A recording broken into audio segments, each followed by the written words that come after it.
Hello friends, welcome to Himgro knowledge point YouTube channel. Himachal Pradesh junior office assistant IT post code 903 की preparation के लिए आज की पहली ऑनलाइन क्लास जो है आ चुकी है।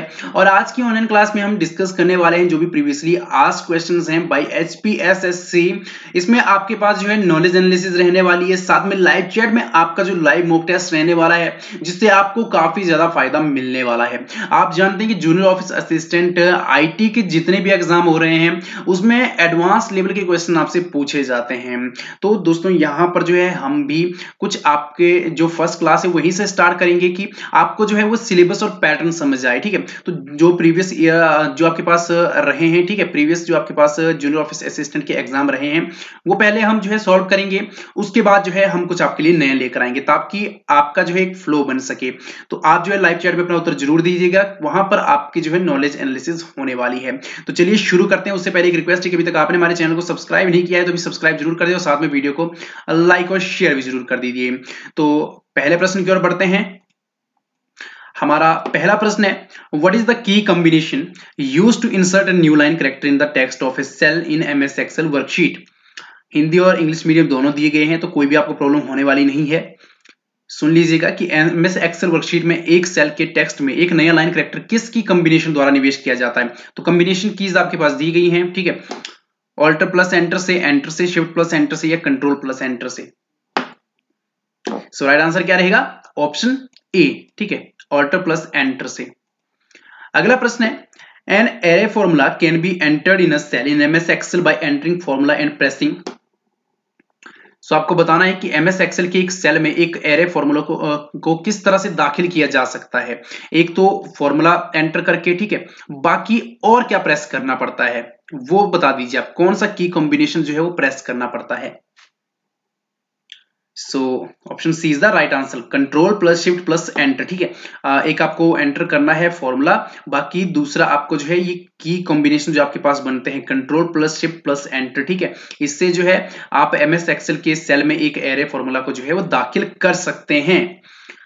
अगले प्रश्न की ओर बढ़ते हैं। अब देखिए दोस्तों, इस तरह की क्वेश्चन आपको सॉल्व करने की कोशिश करनी है। जो एमएस एक्सेल वर्कशीट्स में आपके पास फॉर्मूला रहते हैं, एरे फॉर्मूला रहते हैं, ठीक है, उनकी वैल्यूज किस तरह से फाइंड आउट करते हैं वो आपको जो है सॉल्व करने की कोशिश करनी है। हम आगे जितने हमारे सेशन रहेंगे, क्योंकि दिसंबर में आपका एग्जाम होने वाला है तो अभी आपके पास टाइम है, तो जितने हमारे आगे सेशन रहेंगे तो हम कोशिश करेंगे कि जो यहाँ पर एरे फॉर्मूला की वैल्यू किस तरह से आपको फाइंड आउट करनी है, जो भी इंपॉर्टेंट क्वेश्चन हैं, ठीक है, जो भी इंपॉर्टेंट टॉपिक्स हैं वो हम डिस्कस जरूर करेंगे। तो इसमें आपको बता दीजिए कि क्या वैल्यू होगी एरे फॉर्मूला की, क्वेश्चन नंबर 3 में। So D is the right answer, 55। अगले प्रश्न की ओर बढ़ते हैं। अगला है, कंसीडर द फॉलोइंग डाटा, जो आपके पास दिया गया है एमएस एक्सेल वर्कशीट में, ठीक है, इसमें आपके पास जो है वैल्यू क्या होगी फॉर्मूला की। सो इसका सही उत्तर क्या रहेगा? Option B, 16। ठीक है, अगले प्रश्न है, which of the following feature is not found in MS Excel. आपको बताना है कि एमएस एक्सेल में से जो है कौन सा लक्षण नहीं पाया जाता है। Splitter cell, conditional formatting, merge adjacent cell या फिर इंसर्ट रो।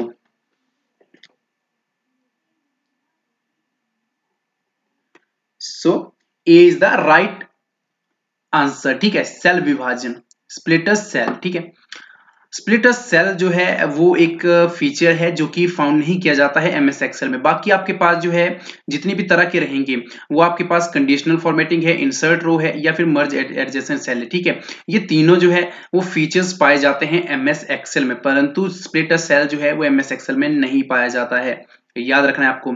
अगला प्रश्न की ओर बढ़ते हैं। अगला है, assume that you have full names of the employees in one column of MS Excel sheet. The option dash lets you split the full names into columns, first name and last name. अब हिंदी में थोड़ा अनुवाद कर लेते हैं कि माने कि एमएस एक्सेल शीट के कॉलम में कर्मचारियों के पूर्ण नाम है, ठीक है, तो डैश विकल्प आपको पूर्ण नामों को प्रथम नाम और उपनाम के अलग अलग कॉलम में विभक्त करने को अनुमति करता है। तो जल्दी से बता दीजिए कि कौन सा विकल्प जो है आपको पूर्ण नामों को जो है वो प्रथम नाम और उपनाम के अलग अलग कॉलम में विभक्त करने की अनुमति जो है वो प्रदान करता है। टेक्स्ट टू कॉलम या फिर कंसोलिडेट है या कॉलम्स टू टेक्स्ट है या फिर अनग्रुप है। सो बता दीजिए जल्दी से कि ऐसा कौन सा कॉलम है, ऑप्शन है जो आपको जो है वो आपके पास जो फुल नेम्स आपके रहते हैं, फर्स्ट नेम जो आपके पास रहते हैं और लास्ट नेम जो रहते हैं उनको स्प्लिट करने की जो है वो परमिशन देता है। सो राइट आंसर क्या रहेगा? Option A, text to column. ठीक है, टेक्स्ट टू कॉलम ऑप्शन। अगला प्रश्न है, which of the following options in MS Excel lets you restrict the value of a cell from a list of values. MS Excel में निम्न में से कौन सा विकल्प जो है आपको एक वैल्यू सूची से एक सेल वैल्यू को सीमित रखने को अनुमति करता है? कंसोलिडेट, फिल्टर, फ्रीज पैन या फिर डाटा वैलिडेशन। आप खुद से क्वेश्चन पढ़ सकते हैं और आंसर उसका देने की कोशिश कीजिए। Junior office assistant IT post को 903 की प्रिपरेशन हो रही है और पोस्टें आपकी जो है इंक्रीज कर दी गई हैं। सो इसका सही उत्तर क्या रहेगा? Option D, data validation. अगला प्रश्न है, assume that in an MS Excel sheet cell A1 contains the value 10% and the cell A2 contains the value 5%, then what will be the value of formula A1? और आपके पास जो A2 दिया गया है, ठीक है, ये जो आपके पास फॉर्मूला दिया गया है इसकी वैल्यू क्या होगी आपको बताना है। ठीक है, ये कुछ आपके पास फॉर्मूला दिया गया है और इसमें A1 की जो वैल्यू दी गई है वो 10% दी गई है और A2 की जो वैल्यू दी गई है वो 5% दी गई है। तो ये जो फॉर्मूला है इसकी क्या वैल्यू रहेगी? So B is the right answer. ठीक है, 0.005। अगला प्रश्न है, which of the following is correct formula in MS Excel to round a number in the cell A1 to the nearest multiple of 10? MS Excel में cell A1 में किसी संख्या को निकटतम 10 की गुणांक में राउंड करने के संबंध में सही फॉर्मूला कौन सा है? आपको सही फॉर्मूला बताना है। ठीक है, तो जल्दी से बता दीजिए कि MS Excel में ऐसा कौन सा सही फॉर्मूला है जो सेल A1 में किसी संख्या को निकटतम 10 के गुणांक में राउंड करने के संबंध में जो है वो सही है। So D is the right answer. ठीक है, ये फॉर्मूला आपको जो है याद रखना है और किसी संख्या को निकटतम 10 के गुणांक में। ठीक है, A1 सेल A1 में। अगला प्रश्न है, which of the following feature of MS Excel can be used to highlight the marks obtained by the student if the marks are below 10? तो MS Excel की इनमें से किस लक्षण द्वारा छात्रों को मिले अंकों को विशेष रूप से हाईलाइट यानी दर्शाया जा सकता है यदि अंक 10 से कम हो? तो बता दीजिए जल्दी से कि ऐसा कौन सा फीचर है MS Excel में। ठीक है, so D is the right answer, conditional formatting. ठीक है, कंडीशनल फॉर्मेटिंग जो है इसमें जो है वो जब भी अंक आपके 10 से कम हो तो ये एक विशेष तरह का हम कह सकते हैं कि फीचर है जो विशेष तौर से हाईलाइट करने के लिए जो है वो यूज किया जाता है। अगला प्रश्न है, which of the following is not a valid cell address in MS Excel? इनमें से MS Excel में कौन सा सेल एड्रेस जो है वो मान्य नहीं है? तो सेल एड्रेस कौन सा मान्य नहीं है ये भी आप बता दीजिए। सो C is the right answer, ये जो है एक वैलिड सेल एड्रेस नहीं है। बाकी ये तीनों तरह के जो है ये सेल एड्रेस जो है वो मान्य है, परंतु ऑप्शन सी में जो आपके पास सेल एड्रेस दिया गया है वो वैलिड सेल एड्रेस नहीं है MS Excel में। तो MS Excel से काफी ज्यादा क्वेश्चंस पूछे गए हैं। MS Excel काफी ज्यादा इंपॉर्टेंट रहता है, वहां से आप जो है ज्यादा से ज्यादा फोकस करिए। अगला प्रश्न है, which of the following functions in MS Excel is used to search a value in the leftmost column of a table and returns the corresponding value from another column in the same row? MS Excel में निम्नलिखित किस फलन के उपयोग से किसी table में leftmost column के मान को सर्च करके तथा समान रो में अन्य कॉलम के संगत मूल्य रिटर्न होता है? बता दीजिए कौन सा फंक्शन जो है MS Excel में यूज किया जाता है। So B is the right answer. अगले प्रश्न की ओर बढ़ते हैं। अगला है, in which of the following network topologies all the nodes are connected to a central connection point like a hub or a switch? इनमें से किस नेटवर्क टोपोलॉजी में सभी नोड्स जो है वो केंद्रीय कनेक्शन पॉइंट यानी सेंट्रल कनेक्शन पॉइंट से जुड़े होते हैं? सो इसमें सही उत्तर क्या रहेगा? ए। ठीक है, स्टार।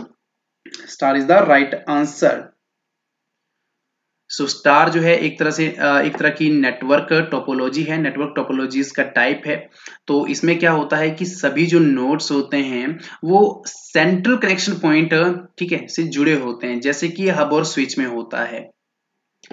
अगले प्रश्न की ओर बढ़ते हैं। अगला प्रश्न है, इनमें से कौन सा प्रेषक माध्यम रोधी तांबे की तारों के 4 जोड़ उपयोग में लाता है? Which of the following transmission media make use of 4 pairs of insulated copper wires? UTP, coaxial, infrared या ऑप्टिकल फाइबर? सो बताना है आपको कि कौन सा ऐसा ट्रांसमिशन मीडिया है जो आपके पास जो है वो प्रेषक माध्यम रोधी तांबों की 4 जो है वो तारों की 4 जोड़ उपयोग में लाता है। So is the right answer UTP. अगला प्रश्न है which of the following internet service is responsible for translation of domain names into corresponding IP addresses? इनमें से कौन सी इंटरनेट सेवा डोमेन नेम को संगत आईपी एड्रेसेस में ट्रांसलेशन के लिए उत्तरदायी है? एआरपी, डीएनएस, एसएनएमपी या फिर DHCP? So A is the right answer ARP. ठीक है, अगला प्रश्न है in which of the following networks the problem of hidden terminal arises? इनमें से किस नेटवर्क में छिपे हुए यानी हिडन टर्मिनल की समस्या आती है? वायरलेस नेटवर्क में, ऑप्टिकल फाइबर नेटवर्क में, लोकल एरिया नेटवर्क में या सोशल नेटवर्क में? So D is the right answer social network में। अगला है एक IPv6 एड्रेस की बिट्स में लंबाई क्या होती है? 64, 16, 32 या 128? तो what is the length in bits of an IPv6 address? Length आपको बतानी है बिट्स में। आईपी एड्रेस आपके पास दिया गया है, so D is the right answer 128, 128। अगला प्रश्न है the concept of IP addresses belong to the dash layer of ISO OSI reference model?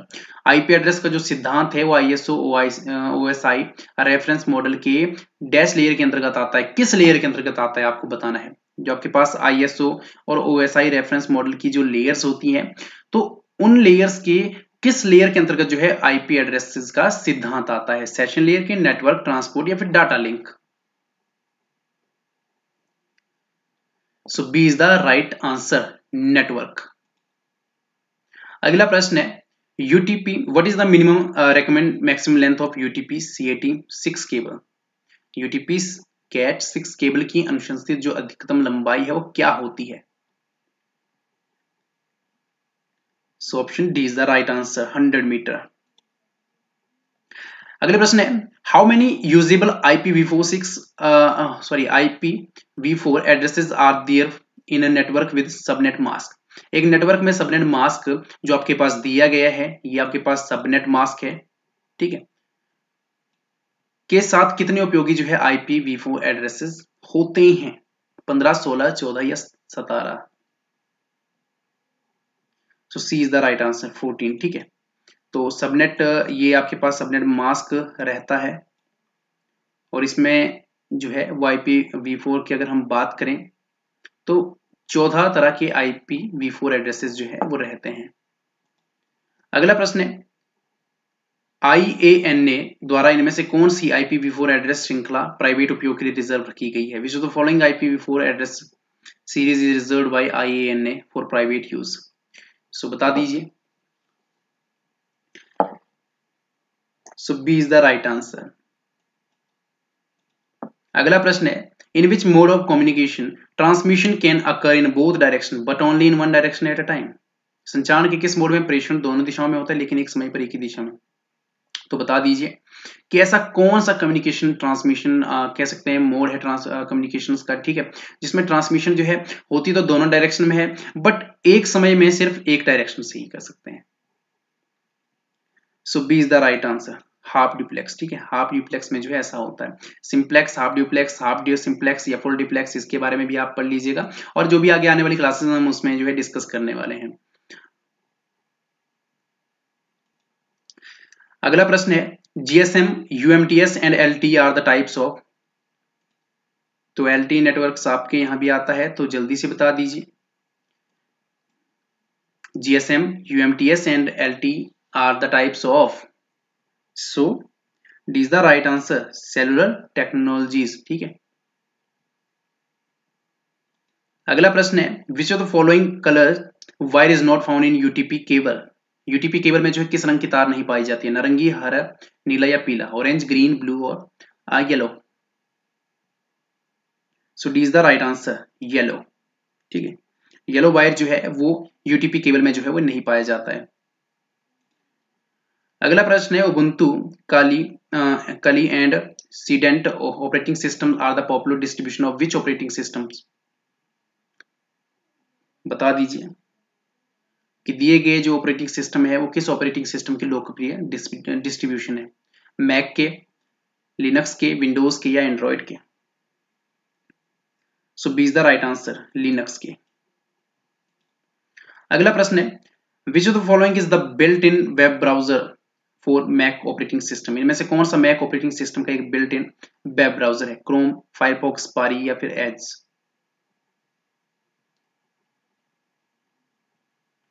So C is the right answer Safari. अगला प्रश्न है लिनक्स में डायरेक्टरी कंटेंट को list करने के लिए क्या कमांड है, what is the command in Linux to list the directory contents. So A is the right answer.